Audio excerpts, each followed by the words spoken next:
Bonjour tout le monde et bienvenue dans un nouveau vlog estival. J'ouvre ce vlog dans la chambre de mon fils qui joue à côté de moi pour vous dire que je n'ai toujours pas fini le Ken Follett. Je suis à la page 690 à peu près. Donc il me reste un peu moins de 400 pages. On est jeudi, j'espère le finir dimanche.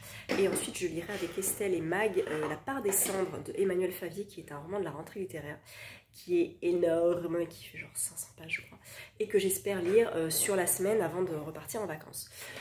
Mais j'ai vu sur Facebook une critique très dure de Gérard Collard qui trouve ce bouquin juste totalement inutile en fait.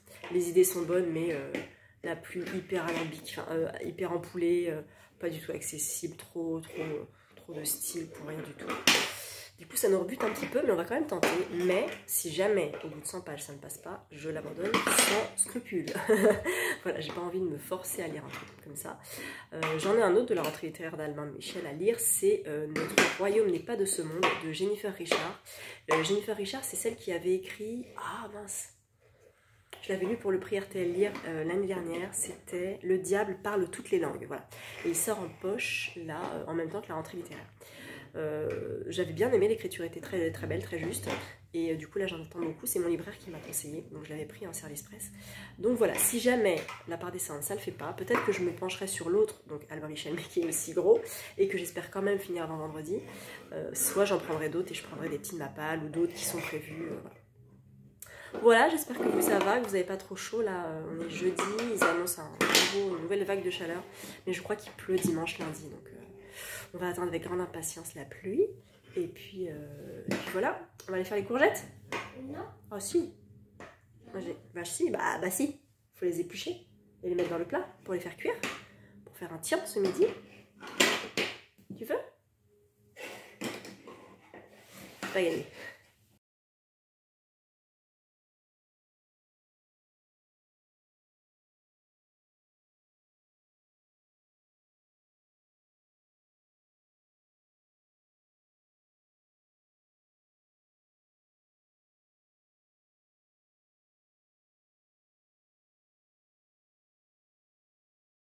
Nous sommes samedi 13, j'ai pas trop de voix, je suis un peu malade, donc je vais pas parler trop fort. Je suis devant ma palle et ça c'est mes prochains livres à sortir de la palle. Ça c'est le prochain, La part des cendres, pour la rentrée littéraire. Et je vais emmener ça, alors pas ça, peut-être pas ça, en vacances. Ça je sais pas encore. Ces deux là, enfin ces trois là, non, 1, 2, 3 pour sûr. Je sais pas, après si je prends un Blackwater ou Tibia Blanche, en sachant que Tibia Blanche c'est pour la rentrée littéraire aussi, donc j'hésite. Et en fait, donc là c'est les enfants médiathèque, ça c'est Marine de mon club de lecture qui me l'a prêté, mais on le fait tourner entre nous. La fête des ombres, le tome 2, il faut que je lise, la suite de l'enfant et le maudit, et voilà, ça aussi il va falloir que je le lise bientôt. Parce que Armistine Maupin est à, j'allais dire à San Francisco, au Festival américain. Et là-haut, il y en a qu'il faut que je lise aussi. Notamment, j'allais regarder celui-là. Et je m'étais dit, bon, est-ce qu'il me tente vraiment? Je sais pas, j'avais demandé chez Actes Sud l'an dernier. Et en fait, il est assez dense. Il y a beaucoup de pages, n'est-ce pas? Mais, alors je sais pas si je vais vous retrouver. Il y a des chapitres, des entêtes de chapitres qui sont trop belles. Hop, alors je voyais un truc là. Voilà. On est parti, voilà. Donc je vous fais le résumé si jamais ça vous intéresse. Il est sorti l'an dernier. Et on est dans une Angleterre de la fin du 19e. Avec un petit côté, pas Jack l'Éventreur, mais un club un peu bizarre. Et il me tentait vraiment beaucoup. Et en fait, le début est sur Glose. Vous savez que je lis des fois sur Glose en numérique. Et il y a le début. Et en fait, en lisant les 2 premières pages, je me suis dit, mais ça a l'air trop bien. Il n'était pas du tout prévu. Et en fait, j'ai envie de le sortir de ma palle. Je suis très embêtée parce qu'il est énorme quand même. Et voilà, j'avais juste lu le début. Comme ça, mais enfin, c'est soigné quoi en fait. Mais il fait 545 pages quoi. C'est énorme. Donc, pour l'instant, il reste là. Hop. Mais voilà, il est là, je sais qu'il est là, il me tente. Le Philippe Ayat aussi, il va falloir que je sorte en septembre, parce que c'est pour la rentrée littéraire. Tout ça, c'est lu. Ça, c'est archi poche. J'ai juste pas lu celui-ci. Il faudrait que je lise. La planète des singes à l'occasion, c'est pas urgent d'ailleurs, je vais le mettre là. Celui-là aussi. Hop là, et ces deux-là sont déjà lus. Je vous les ai peut-être pas montrés. C'est les deux premiers de la collection archi poche. Bon, immense coup de cœur. Et petit coup de cœur. Donc voilà, de très bons titres que je vais ranger aussi là. Qui prennent de la place. Ça on m'avait offert. Il a l'air vraiment chouette aussi celui-ci. Mais je ne sais pas du tout quand je le lirai. Ça, fallait que je le lise cet été. Ça, celui-là, il se lit vite aussi, je pense. Ça, septembre. Je le sors en septembre. Et puis, celui-là, pareil. Que je devais lire depuis bien longtemps. Mais bon, celui-là aussi, il me fait très peur. Mais c'est la rentrée littéraire. Faudrait que je le sorte, mais je sais pas quand. Ça aussi, rentrée littéraire. Et ça, je ne sais pas quand je vais le lire. Angie en a très très bien parlé. Il me fait peur, mais il me fait hyper envie. Et puis voilà, les poches qui sont derrière, quoi. Donc bon, si déjà je peux sortir au moins 3 de ceux-là, ce sera déjà ça. Et puis derrière, bah, on a des trucs, hein. Si vous envoyez, si vous voyez des titres, n'hésitez pas à me dire, oh là là, celui-là, il est génial. Alors, Le Magicien d'Auschwitz, je vais essayer de le sortir en septembre aussi. Et derrière ça, on a quoi? Hop. Voilà, on en a pas mal, hein. Pareil, Ma vie sur la route, j'avais commencé à lire et puis je me suis dit, non, c'est pas le bon moment. Et bon, voilà. J'ai de quoi faire, même si je fais un no-buy et que je diminue ma palle. Y a quand même... Alors en sachant que ceux-là, ces 4-là, sont pas dans ma palle de base. Les petits Zweig, il est pas dedans non plus. Voilà, ces petits-là, ils sont pas dedans non plus. Je les ai pas mis dans la palle. Mais tout le reste, c'est de la palle, quoi. Donc, pareil, La Gouvernante Royale, j'avais demandé à Alain Michel, faudrait que je le lise. Ça aussi, ça se lit vite, franchement. Et je l'avais acheté à Brive. Faudrait que je le lise avant d'aller à Brive. En plus, je suis sûre qu'il se lit vite. Je pourrais carrément le prendre en vacances, en fait. Mais je l'ai pas mis dans la palle. Donc si je le prends, je le sortirai pas de la palle puisqu'il n'y est pas rentré. Donc, petit dilemme. Mais je suis contente parce que au début de l'été, ça c'était rempli. Et ça c'est plus rempli, donc ça va. Voilà. En tout cas, j'ai hâte, trop hâte de sortir le King, parce que Estelle m'a trop donné envie en lisant La Ligne Verte de sortir un King. Mathieu Le Serre aussi, j'entends beaucoup Caroline Valla, qui est libraire à Rogny 2, qui l'a énormément aimé. Des filles brillantes, je ne l'ai pas beaucoup vu passer, et j'ai pas vu des avis fous, mais j'ai envie de me faire mon avis parce qu'il m'intrigue beaucoup. Celui-là il me fait peur, mais de toute façon je le lis à partir de soit demain, soit lundi. Et Adrienne Bells et puis Blackwater, bon, bah, que j'ai très envie de lire aussi de toute façon. Tout. Bonjour tout le monde, on est dimanche 14 août et j'ai terminé La Chute des Géants de Ken Follett hier en 10 jours. Voilà, 10 jours, je l'avais commencé le 3, je l'ai fini le 13, 1047 pages. C'était ce qui était prévu, je m'étais mis 10 jours. Pardon. J'aurais pu le finir plus tôt, mais j'ai pas pris le temps et puis mon fils étant à la maison avec mon conjoint, c'est pas pratique non plus pour lire, même si j'ai des grandes plages pour lire. Il est quand même écrit petit, hein, voilà, on se le dise. Donc c'est pas comme si on lisait 100 pages en 1 heure en fait, il faut un peu plus de temps. Moi je lis 100 pages en 1 heure à peu près, 85 pages. Là j'étais plus sur du 60 pages, 70 pages en 1 heure, donc bon, c'était un peu plus compliqué. J'ai beaucoup aimé cette lecture, c'est pas un coup de cœur parce qu'il est long. Même s'il faut qu'il soit long parce qu'il couvre la Première Guerre mondiale, donc 4 ans, même 5 ans, même un peu plus. Mais il est surtout aussi assez politique, et c'est tout à fait normal, parce qu'on ne peut pas échapper à la politique du monde quand on traite de la Première Guerre mondiale, c'est normal. Donc au début c'était très intéressant, parce qu'en fait Ken Follett fait parler ses personnages pour parler de la guerre, donc on est vraiment dans l'histoire. Mais ça m'a quand même un petit peu perdu au bout de 600 pages, je me dis voilà, vas-y. Allez, vas-y. On sait, on est en 1917, on connaît la guerre en fait. Hein. Mais bon, voilà, il fallait ça pour avancer dans l'histoire, c'est normal. Mais ça m'a un petit peu perdu, j'avoue, à plusieurs moments. J'ai lu quelques passages en diagonale.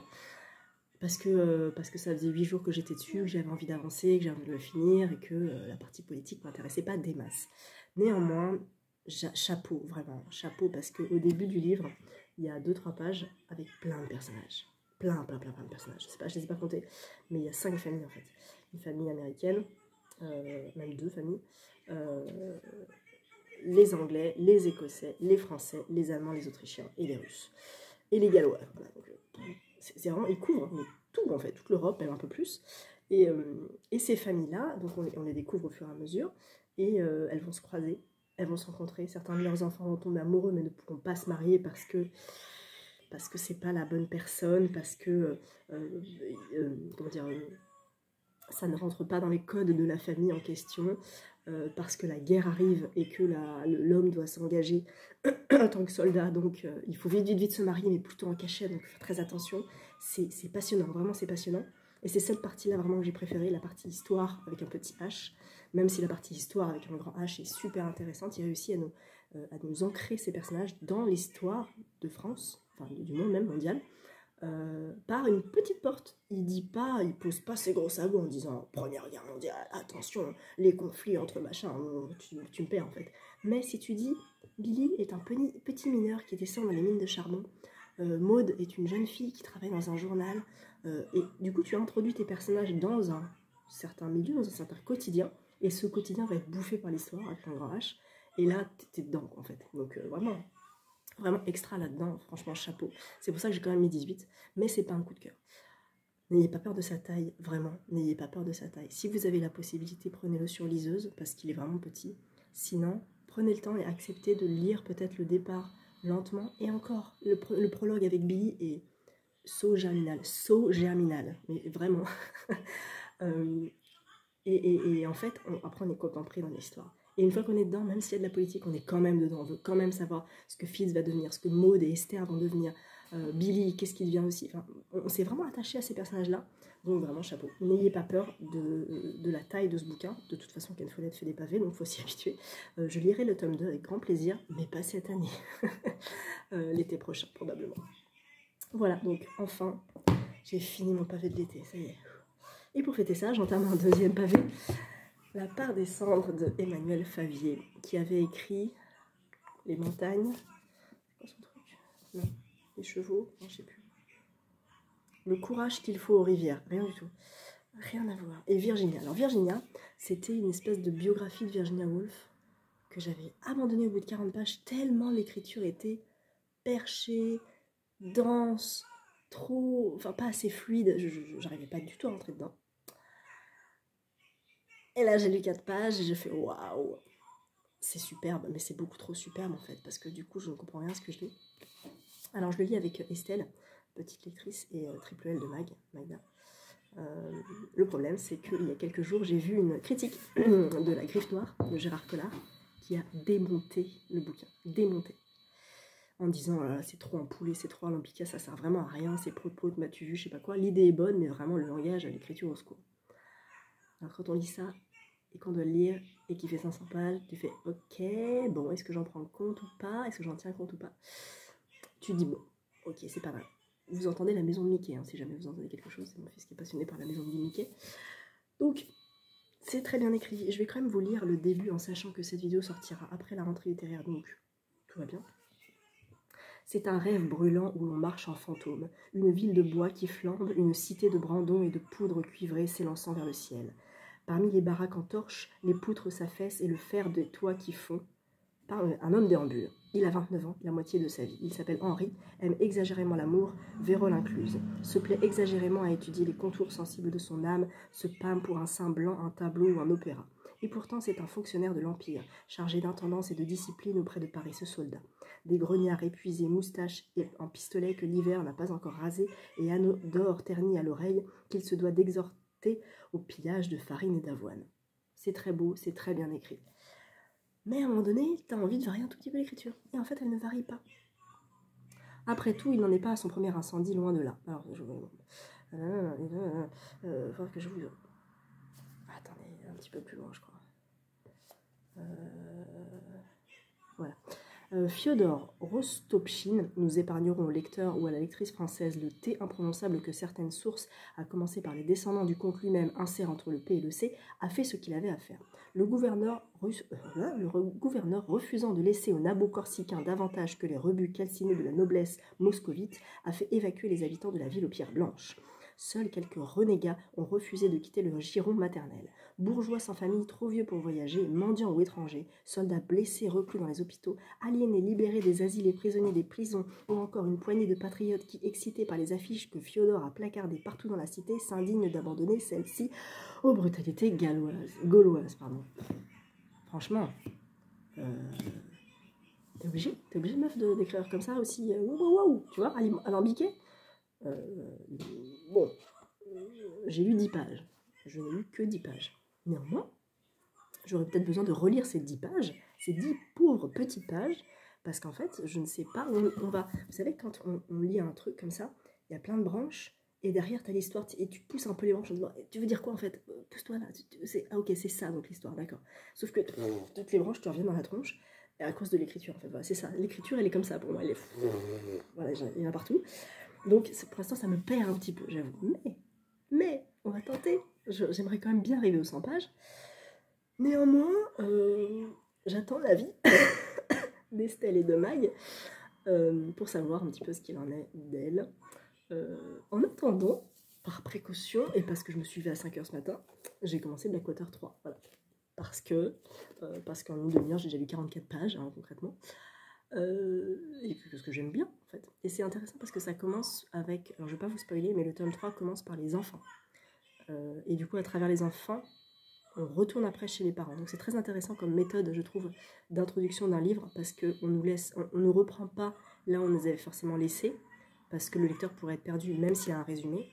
On ne dit pas Elinor machin truc, ou Marie... comment ça s'appelle Marie-Rose. Je sais plus, j'ai un doute. Oh, dis donc. Marie-Love. Marie-Love, ou James, ou Oscar. Mais... Pardon.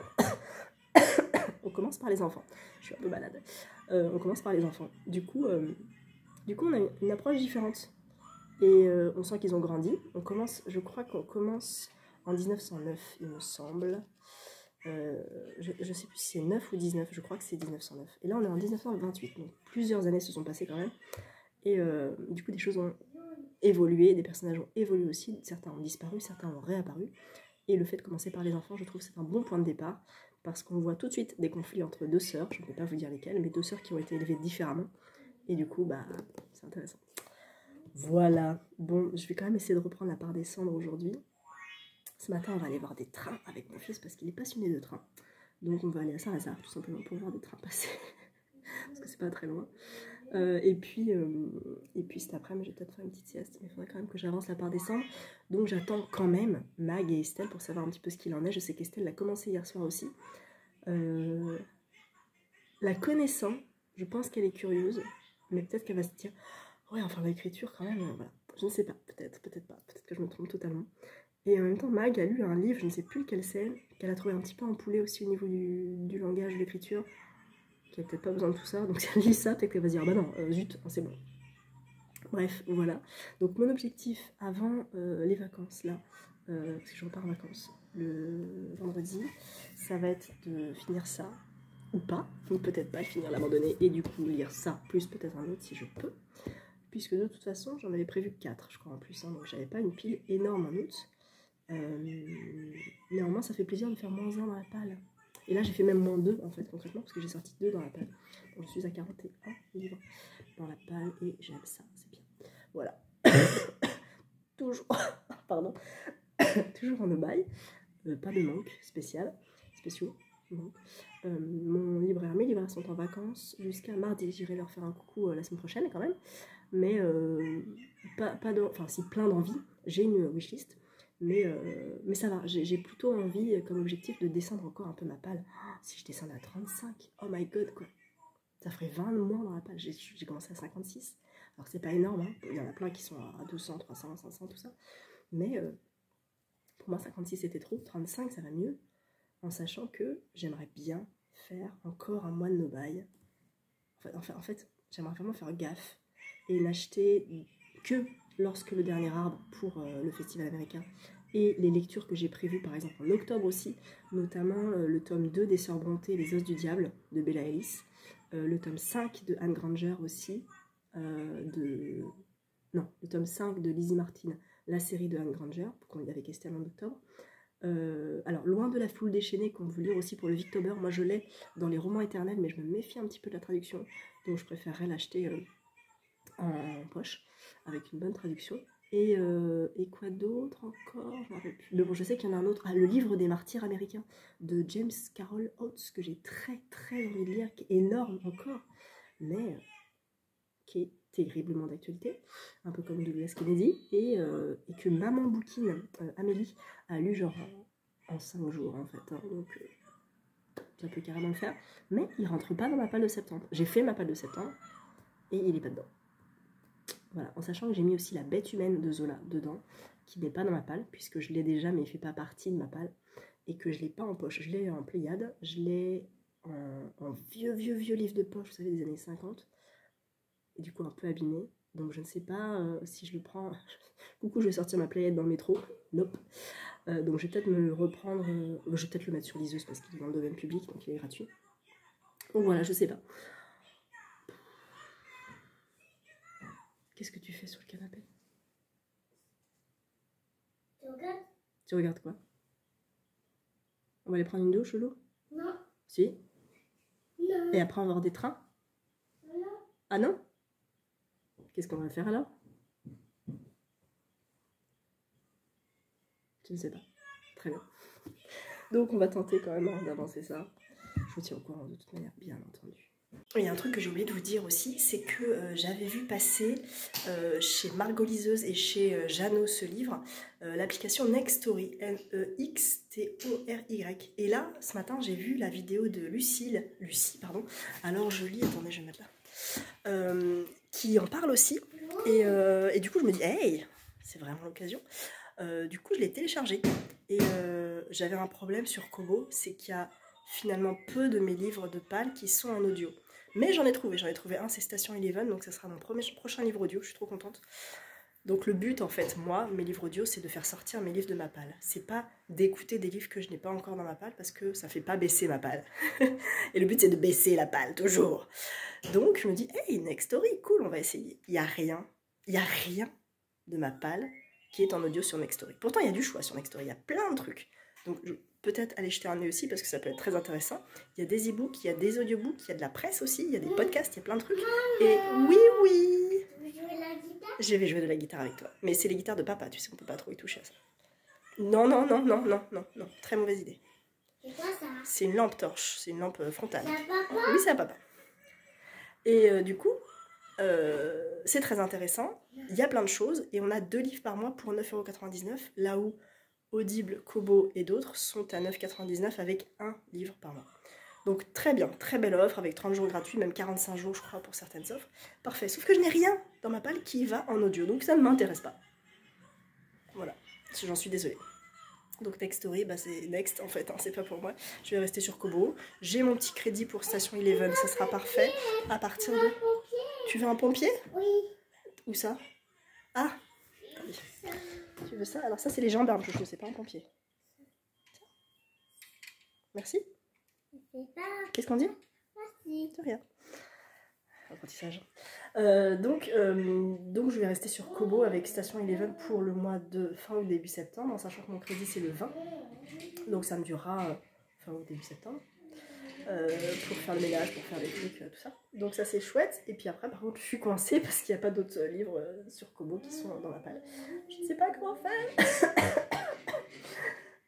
Je vais battre, je crois. Bonjour tout le monde, nous sommes mardi. Oui, mardi.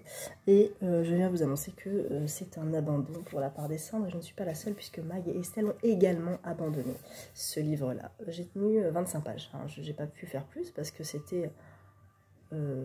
beaucoup trop illisible en fait pour moi au niveau de l'écriture et puis même au niveau de l'histoire c'est très érudit en fait, il faut connaître beaucoup de choses au niveau historique en si peu de pages. Alors ce qui m'a intriguée c'est qu'on parle de Stendhal en fait, donc je me dis ça doit être vraiment très intéressant, mais le langage, l'écriture me borne à arrêter parce que c'est juste pas possible en fait de continuer avec ce style d'écriture là, donc malheureusement, je ne vais pas vous le recommander, sauf si vous êtes érudit et que vous avez de vastes connaissances en histoire au 19e siècle. Essayez, mais quant à moi, non. Non, ça va pas le faire du tout. Donc, j'ai bien fait de commencer Blackwater, le tome 3, que j'ai terminé cette nuit, à 4h30 à peu près. Donc, merci l'insomnie, merci la toux, hein, merci le rhume, tout ça, tout ça. C'est un très très bon tome. J'ai beaucoup aimé la montée en tension, j'ai beaucoup aimé les événements un peu flippants qui se passent dedans, et la fin. La fin me donne très envie de lire le tome 4. Donc, je ne tarderai pas en septembre à l'acheter. Je pense qu'il va être quand même sur ma wishlist prioritaire. Mais en tout cas, très très bon moment de lecture dans ce tome-là. Et j'ai attaqué cette nuit aussi Des filles brillantes de Mary McCarthy chez Belfond. C'est un beau pavé de 500 pages. Et il raconte l'histoire de 8 filles brillantes, justement, qui décident de faire des études et qui entament leur vie d'adulte. On est en 1933 et elles viennent d'être diplômées. Il y en a une qui est en train de se marier là au début, c'est le mariage de Kay en fait, et les 7 autres qui assistent à son mariage. Et on nous dit que moins d'une décennie plus tard, c'est à 7 qu'elles se rendront à l'enterrement de la 8e. On ne sait pas encore laquelle c'est. Je pensais que c'était un roman choral, dans le sens où je pensais que c'était... Elle est dans la cuisine, mon cœur. Dans la cuisine, sur la table. Je pensais que c'était un roman choral avec un chapitre par personnage. Moi, je me suis dit, je vais prendre des notes. Pas du tout. Dans chaque chapitre, on parle des filles. Et j'ai pris des notes quand même, hein, parce qu'elles sont quand même 8 et je voudrais vraiment m'imprégner de ce roman, rentrer dedans. Et les chapitres sont très longs. Là, je suis à la page 40 et je n'ai pas fini le premier chapitre. Il en fait 47, je crois. Il y a 15 chapitres dans le bouquin. 500 pages, 15 chapitres. J'aime bien les chapitres courts, hein, donc après c'est très, très intéressant. C'est bien écrit, voilà, c'est un roman vintage de chez Belfond qui est ressorti parce qu'il est sorti une première fois en 63 en fait. Enfin, de base, il est sorti en 63. Et Mary McCarthy est née en 1912 et morte en 1989. Elle a écrit une vingtaine de romans, de biographies, de récits de voyage, d'essais, de critiques. Elle a été membre de l'Académie américaine et de l'Institut national des arts et des lettres. Voilà, donc je pense que elle a connu un sacré succès en fait avec ce roman-là. Et je ne sais pas, je crois qu'il a jamais été traduit en fait. Et il me semble que du coup, c'est Belfond qui a eu les droits pour la traduction. Donc voilà, je vous en dirai un petit peu plus. Mais vous voyez, j'ai lu pas grand-chose, hein, 40 pages. Donc voilà, aujourd'hui est un jour de vacances comme les autres. Donc ça va dépendre du temps que j'ai à consacrer à la lecture. J'ai un petit rendez-vous à 10h30. Je vais voir si je peux prendre les transports pour y aller. Donc pour lire. Et peut-être cet après-midi je ferai une sieste parce que je suis un tout petit peu éclatée. Parce que je suis réveillée depuis 2h30 en fait. Voilà. On est toujours mardi et j'ai avancé Des filles brillantes de Mary McCarthy. Je suis arrivée à la page 90 sur plus de 500. Voilà. J'ai lu presque un 5e et c'est pas dingue en fait. Ah, mon fils est réveillé. Oui, mon fils est réveillé. Du coup, je me tâte parce que j'en ai marre de me forcer à lire des bouquins qui me bottent moyen. J'ai eu l'expérience avec Des vies à découvert. Je voulais rentrer dedans, finalement je suis pas rentrée dedans, j'ai avancé 200 pages et finalement je l'ai abandonné. Et là, quand je regarde les critiques, c'est pas dingue. Je trouve que ces filles-là sont dans un milieu très aisé et du coup, il manque quelque chose dans le sens où elles vont pas se battre pour leur place. En fait, j'ai l'impression que tout est très facile pour elles. Et ça me gêne un petit peu. Il y en a une qu'on suit qui s'appelle Dottie, qui est très catho et tout, mais qui va coucher avec un homme pour la première fois. Du coup, on a toute la description du truc, et puis en fait, c'est pas si grave, mais comme un petit peu, elle en parle à une amie qui s'offusque, là, mon Dieu. Donc je trouve ça très, très prout-prout. Alors bon, ça me gêne un peu, en fait. Ouais, j'arrive pas à trouver l'accroche vraiment de ces femmes qui peuvent probablement être très intéressantes. Mais là, quand on les décrit, il y a un passage au début où elle dit alors un tel va être pilote, l'autre va épouser un médecin, l'autre va être... Enfin, on sent vraiment qu'il c'est dans un milieu très très riche. Et voilà, du coup, c'est pas dingue. Donc, je ne suis pas sûre de le poursuivre. Je vais voir ce qu'il en est pour aujourd'hui. Je suis pas sûre d'avancer plus aujourd'hui. Et peut-être que je vais en piocher un qui n'était pas du tout prévu. Et ça sera très bien aussi. Mais c'est vrai que j'ai plus envie de me prendre la tête en fait. Vu que je suis dans l'optique baisser ma palle, alors je vais pas à tout prix en abandonner un maximum, c'est pas du tout ça. Mais ouais, j'ai plus envie de me prendre la tête si j'accroche pas au bout de 80 pages. Au 90 sur 500 pages, bon bah c'est que j'ai une bonne introduction qui a été faite. Si j'accroche pas à ça, c'est que voilà, il me manque un truc et non, je me dis qu'il y en a tellement plein d'autres que j'ai pas envie de culpabiliser, d'abandonner un bouquin quand il y en a des dizaines d'autres qui me tentent. Donc voilà, je pense que, ouais, effectivement, je vais peut-être pas l'abandonner, je vais peut-être le mettre de côté, en lire un entre ce soir peut-être et jeudi soir, ça va me faire 48 heures de, enfin pas non-stop, hein, 48 heures de possibilité de lecture pour un bouquin, un petit, si possible, même si je commence à éliminer sérieusement les petits. Mais et puis je verrai si peut-être je le reprendrai en vacances. Je peux l'emmener dans la valise, hein, c'est pas un souci. Mais je vais voir, j'ai pas envie de l'abandonner complètement. Je voudrais quand même l'avancer un peu, ou au moins jusqu'à la page 150-200. Je suis quand même dans cette optique de pas de scrupules, mais quand même. donc je vais en choisir un autre. Je vais en choisir un autre. Et vous allez venir avec moi. On va prendre du poche. On va prendre du poche. Tiens, je pourrais lire celui-là. Allez, je vais le sortir. On va faire un petit choix. Hop là. C'est l'intranquille de Gérald Garouste. Je vous mets le résumé si ça vous intrigue. Moi, j'ai pas envie de le lire ce résumé. Voilà. Je suis. Ok. Ok, donc c'est un autoportrait. Ok. Ouais. Ensuite, un poche. Tiens, je pourrais prendre celui-là. Parce que celui-là, je sais qu'il se lira bien. Ensuite, un pas trop grand. Alors, je vais pas prendre celui-ci parce que j'ai pas très envie de le lire maintenant. Hop là. Hop là. Pas facile. Ah, celui-là, il a l'air drôle. J'avais vu qu'il était drôle. Hop. Oh, Nos Amours Diables aussi, je pourrais. Ah ouais, je pourrais le lire, Nos Amours Diables. Oh, il est écrit gros. Ouais, il est écrit gros. Oh, les chapitres sont courts. Ah ouais. Oh, je vais le sortir, je crois. Oh, j'hésite. Je vais faire une petite story Instagram, je crois.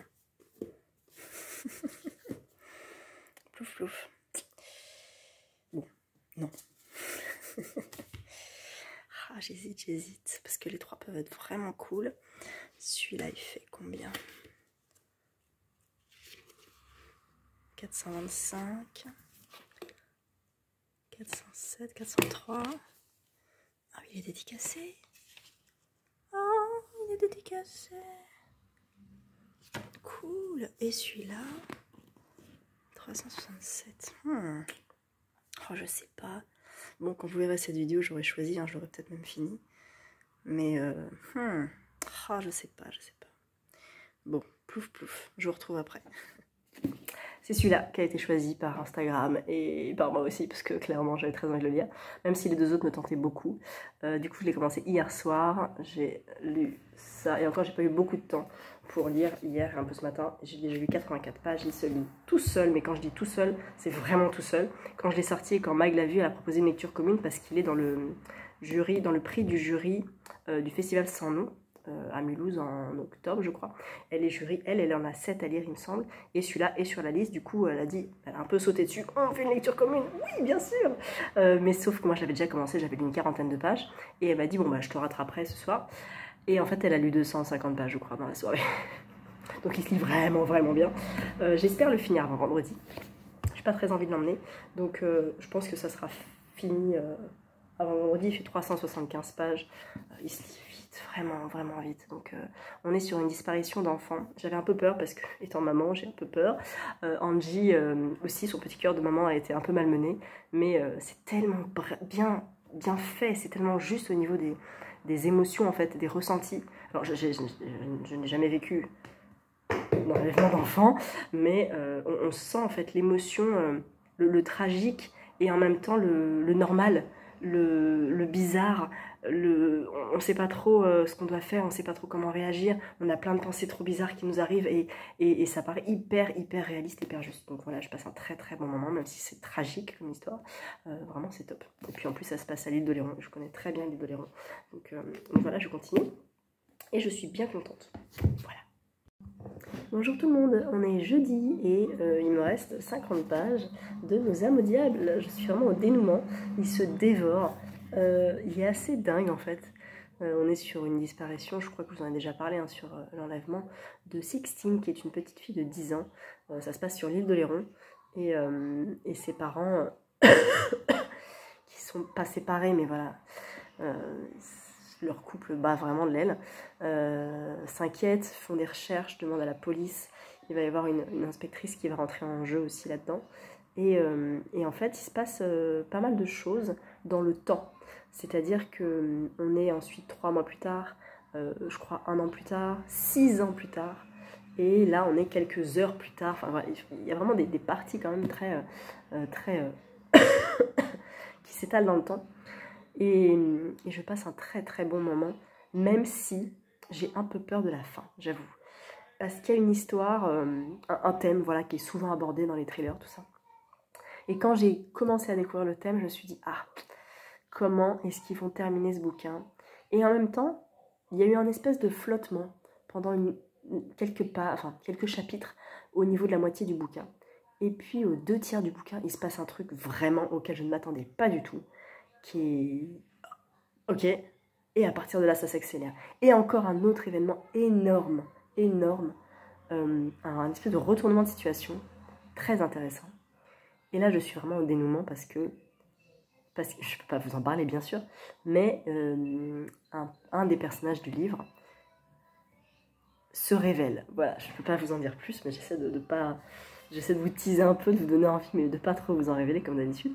Et du coup, un personnage se révèle, et du coup, je me demande ce qu'il en est, parce que j'ai pas toutes les réponses, et j'espère avoir les bonnes réponses aux questions que je me pose. Donc voilà, je suis un peu dans le flou, mais j'aime beaucoup. Donc en tout cas, c'est mon premier Jérôme Camus et Nathalie Hugues, et ça sera pas mon dernier, ça c'est clair. Je vais peut-être lire celui qui se passe vraiment sur Oléron. Il m'en avait parlé, c'est une trilogie, je crois. Je ne saurais plus dire exactement le titre, c'est Isla Nova, je crois peut-être, le premier tome, il me semble. Enfin bref, ça se passe vraiment sur l'île. Et voilà, je suis curieuse de lire un petit peu ce qu'ils font d'autres. Nathalie Hugues aussi, je suis curieuse de la lire parce que je sais qu'elle a écrit Un rue des Petits Pas, quelque chose comme ça. Donc voilà, je serais assez curieuse de lire encore ce duo et Nathalie Hugues seule. Donc voilà, si vous en avez lu, n'hésitez pas à me recommander. Alors je sais qu'il y a la trilogie W3, mais je la lirai pas parce que chaque pavé, les 3 tomes font chacun genre 800 pages ou 900 pages. Donc non, je ne vais pas me lancer là-dedans. En tout cas, celui-là, il est vraiment fou. Je vous le recommande, mais je vous recommande aussi d'avoir la psychologie bien accrochée. Donc, en tout cas, c'est très très fort comme bouquin. Je voulais aussi vous dire, je tousse, je suis désolée. Je suis sur une espèce de rhume, de je sais pas quoi, bronchite, bref. Je me soigne, mais ça arrive. Ça m'arrive pas souvent que je sois malade, mais quand ça m'arrive, c'est costaud en général, ce n'est pas le Covid. Et donc sinon, je voulais vous dire, il y a 2 jours, j'ai reçu le mail de Albin Michel. Je suis partenaire avec Albin Michel depuis décembre, je crois à peu près. Je suis pas très gourmande. J'avais demandé Primo Levi que j'ai lu. J'ai demandé Une gouvernante royale que je n'ai pas encore lu et Les Chroniques de Bond Street que j'ai lu. Et j'en avais demandé 3 pour la rentrée littéraire. J'en ai lu 1, j'en ai abandonné 1 et il m'en reste 1. Et là, nous sommes sur les nouvelles parutions. C'est Mag, triple L de Mag, qui m'a dit « Hey, t'as reçu le mail à Michel ?» Je fais « Non, attends, je vais voir. » Et là, qu'est-ce qui paraît en septembre? Le nouveau Stephen King. C'est Billy Summers. Et ben je l'ai pris. Je l'ai demandé. Je suis faible. Et je suis d'autant plus faible qu'il fait 560 pages. Il n'est pas du tout prévu dans ma wishlist. Et en plus, je ne voulais pas forcément lire du King récent, parce que j'ai encore plein de vieux King à découvrir. Genre, je cite toujours les mêmes, mais Christine, Cujo, c'est ces 2 livres-là qu'il faut vraiment que je lise. Là, prochainement, j'ai La Tempête du siècle, que je vais lire la semaine prochaine. Mais il n'était pas prévu celui-là. C'est pas grave, il va tomber pile pour le challenge de Thomas Books, T-O-M-A, l'automne du King. Je pense qu'il refait ça cette année, ça va être la 3e année, je crois qu'il le fait. Et j'ai hâte en fait de participer à l'automne du King, même si j'en lis un cet été, au moins Billy Summers. Alors je l'ai programmé pour novembre en fait. Je m'étais dit ouais, je vais le faire en septembre, je vais le lire en septembre. Mais ma palle de septembre est déjà complète. C'est très compliqué. Octobre touche à sa fin au niveau de mon planning, je pense aussi, je peux pas en caser plus. Décembre, ça fait loin. Novembre, c'est bien, puis en plus, c'est pendant le Black November. Je pense que Séverine va refaire le Black November, où on ne lit que des thrillers en novembre, avec des thèmes par semaine en général. Mais je vais caser King. Et puis en plus, novembre, c'est toujours l'automne. Donc comme ça, je pourrais lire ça en automne et en novembre. J'ai même ouvert mon planning de décembre pour lire Harry Potter 5 avec une des abonnées Instagram. Je voulais continuer la saga de toute façon. Parce que j'ai lu les... Alors, Harry Potter, j'avais commencé par le 4, avant la sortie du film. Vous vous rappelez de la sortie du film? Il y a longtemps. Hein. Voilà, j'ai lu le 4. J'ai commencé par le 4 en fait, parce qu'il allait sortir au cinéma. Moi, je dis, tiens, je vais lire le bouquin avant. J'avais adoré le bouquin. J'avais trouvé le film plat. Parce que le bouquin est tellement plus que ça. Voilà. Et puis, il y a, je dirais 4-5 ans. Non, plus. 5 ans. J'ai repris les tomes de Harry Potter dans l'ordre. Donc j'ai commencé par le tome 1. Et j'ai découvert Harry Potter avec les bouquins en fait. À 30 ans, 32 ans. Donc j'ai lu le 1, puis le 2, puis le 3. Et j'ai relu le 4, que j'ai beaucoup aimé encore une fois. Et je me suis arrêtée. Mais j'ai lu le 4 il y a au moins 3 ans, je crois. Donc il faut vraiment que je me remotive à lire le 5. Le 5 est le plus gros. C'est celui qui me fait le plus peur aussi. Mais en même temps, je sais que c'est du Harry Potter, donc ça va se lire hyper vite. Et puis, je sais qu'à partir du 5, c'est quand même à certains moments, certains personnages aussi qui sont assez différents des films. Donc ça m'intrigue vraiment beaucoup, parce que je sais que ça devient de plus en plus sombre et que ça peut être de plus en plus intéressant aussi à lire. Donc voilà, j'ai très hâte de lire le 5 quand même. Il faut que je me l'achète. C'est comme ça. Il faut que je m'en achète d'autres aussi, parce qu'en fait, j'ai plein de bouquins qui sont prévus en septembre-octobre. Ouais, dans mon planning, que je n'ai pas encore. Donc, mais que j'ai très envie de lire. Donc je pense que je me les procurerai après mon no-buy estival, et même après, enfin, courant septembre, quoi. Rien ne presse, vraiment, je suis très contente. Ça va faire 2 mois que je suis en no-buy. J'ai tenu, j'ai commencé le 27 juin, on est le 18 août, je n'ai pas acheté un livre. J'en ai reçu, certes. J'ai eu Blackwater 3 en cadeau, que j'ai lu. J'ai reçu les services presse d'Alvin Michel, j'en ai lu un, abandonné un, il m'en reste un. L'Iconoclaste, j'en ai reçu 3, j'en ai lu 2. Et les autres services presse que j'ai reçus, La loi du désordre, je l'avais déjà reçu, je crois. Le Julien Dufresne l'ami, qui était prévu qu'il lu. Et là, j'en vois pas d'autres. Ah si, les 2 autres de plomb, qui n'étaient pas prévus, je ne sais pas quand je les lirai. Très honnêtement, il y en a surtout un qui me fait envie, pas trop l'autre. Mais voilà, concrètement, j'ai 39 livres dans ma palle. Je suis partie à 56, ça fait presque 20 en moins. Alors, j'avais dit, allez, si je lis 10 livres dans l'été, ça sera bien. Finalement, j'en ai dégommé plein, parce que j'ai du temps, parce que je réussis à m'organiser, et c'est top. Je veux pas faire encore plus, parce que là, le fait d'avoir abandonné la part des cendres fait que j'ai beaucoup de temps libre dans mon planning. Du coup, j'avais consacré 5 jours à la part des cendres.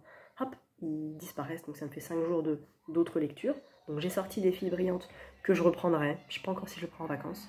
J'ai sorti celui-là, et puis bah, je vais commencer un autre en fait. Demain, probablement. Soit La tempête du siècle, soit La part du démon. Et puis j'ai une petite lecture en anglais aussi que j'ai prévue. Ça s'appelle Madame Pamplemousse. Je sais qu'il est sorti en français, il y a 3 tomes. Et je m'étais procuré le tome 3 sans le savoir.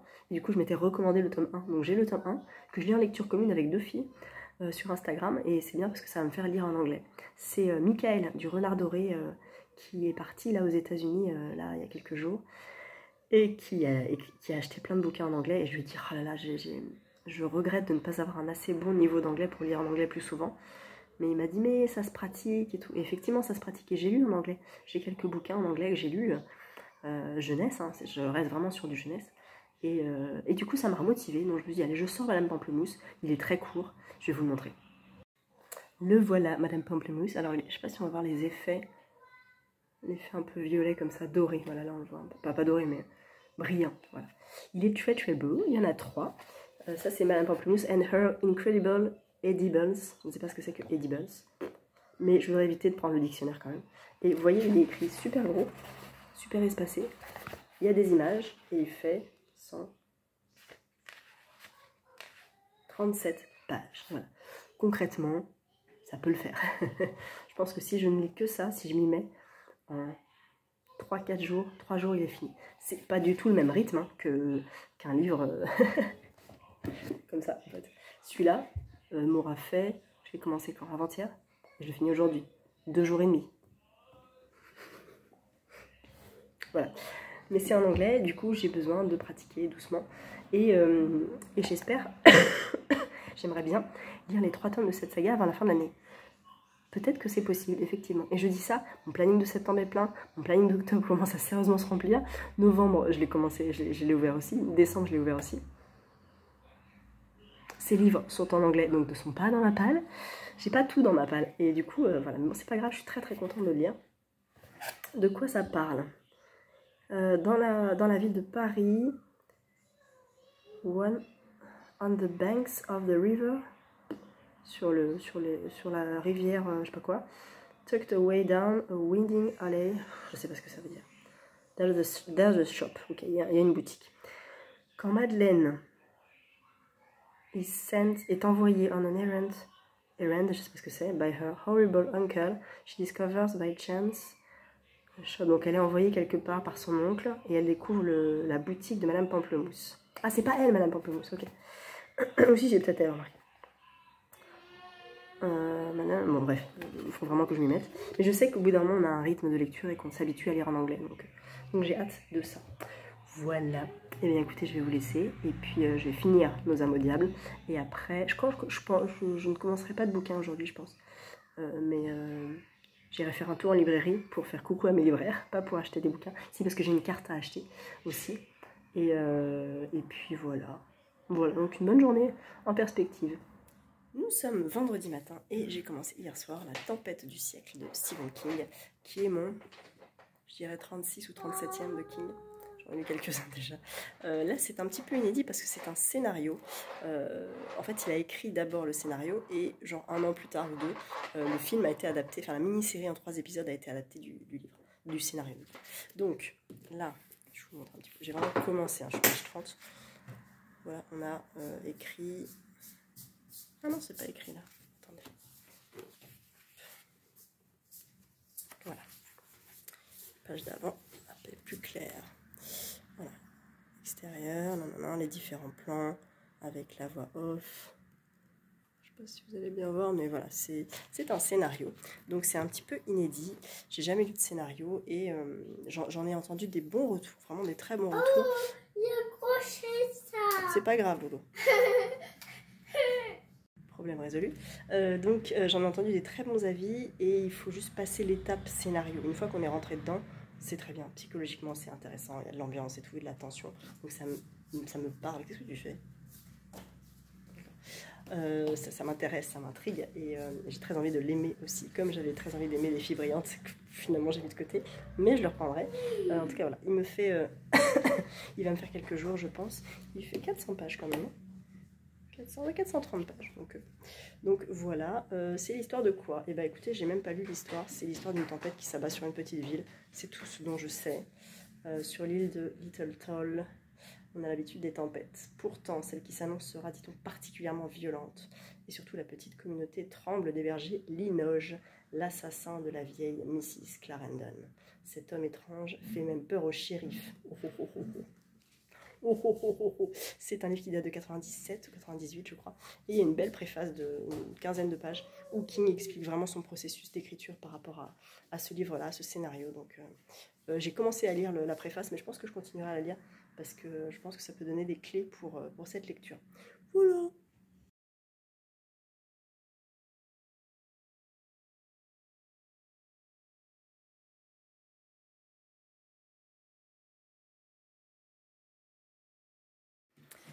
Bonjour tout le monde, on est samedi matin. J'ai pas beaucoup avancé hier, on était en voiture. J'ai avancé de 50 pages à peu près. Je suis dans l'histoire, je trouve ça génial. Je trouve le mode scénario génial parce que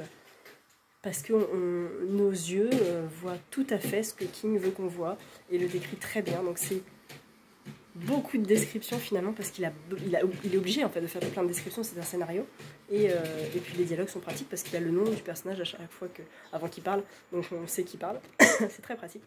Donc voilà, je vous ai mis des petits plans d'hier que vous avez vu juste avant.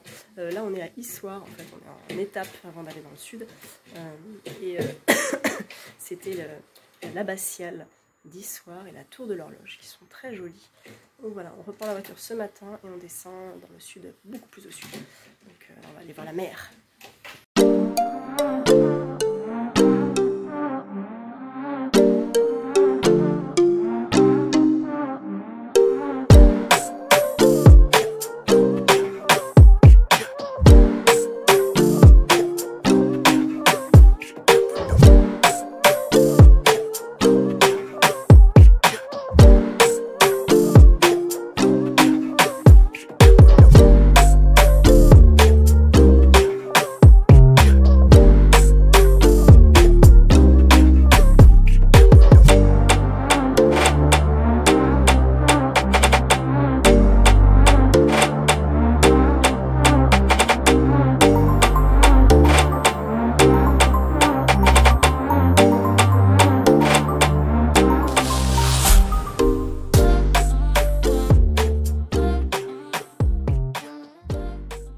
Je vous parle enfin face caméra.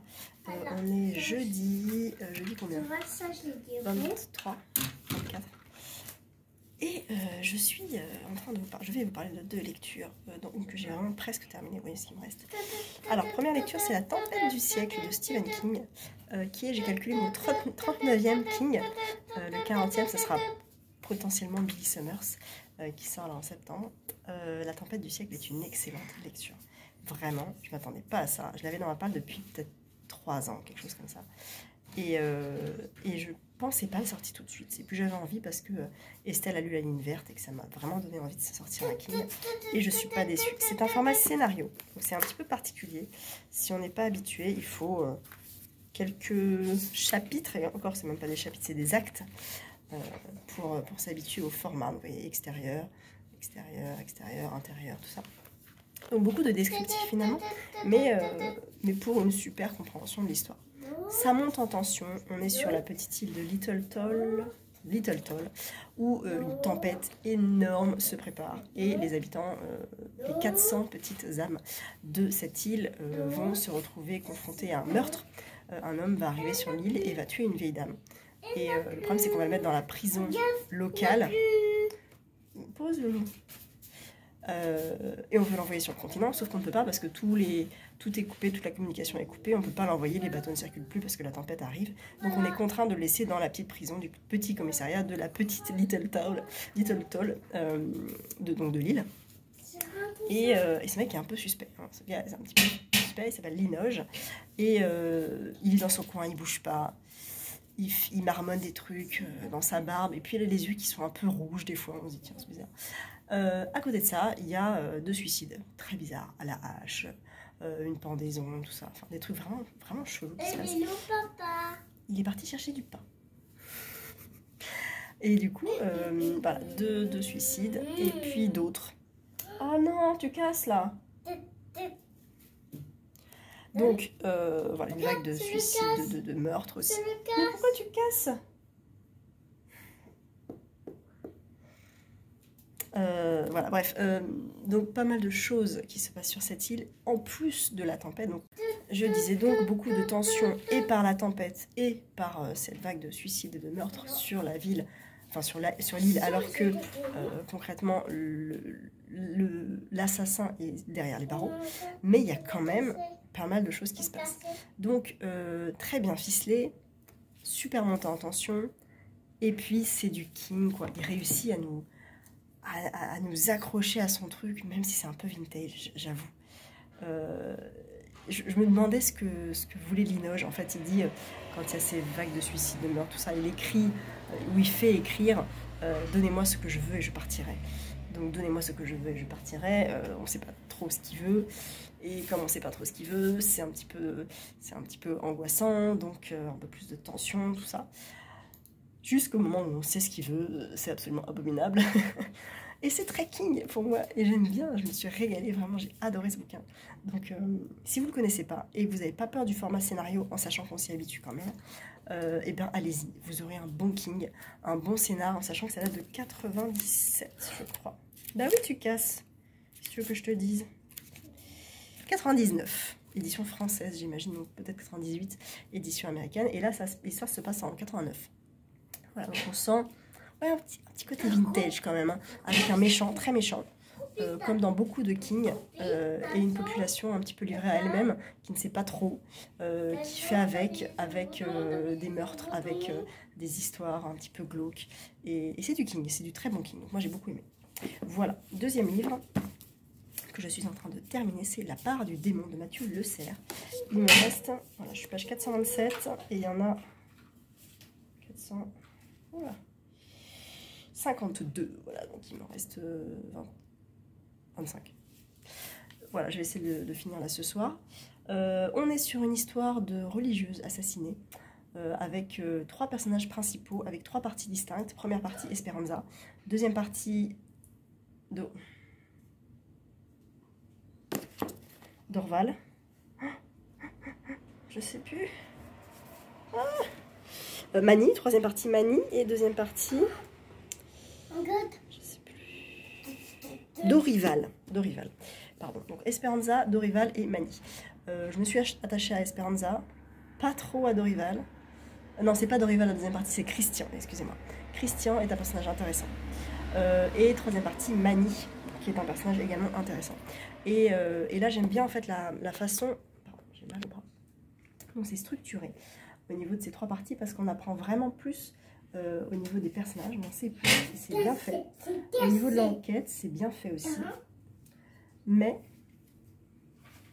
peut-être que je lis trop de thriller parce que je me dis d'accord. Enfin, révélation, ok, ouais, pas mal, pas mal. Pas de... Wow. Ça me manque du coup.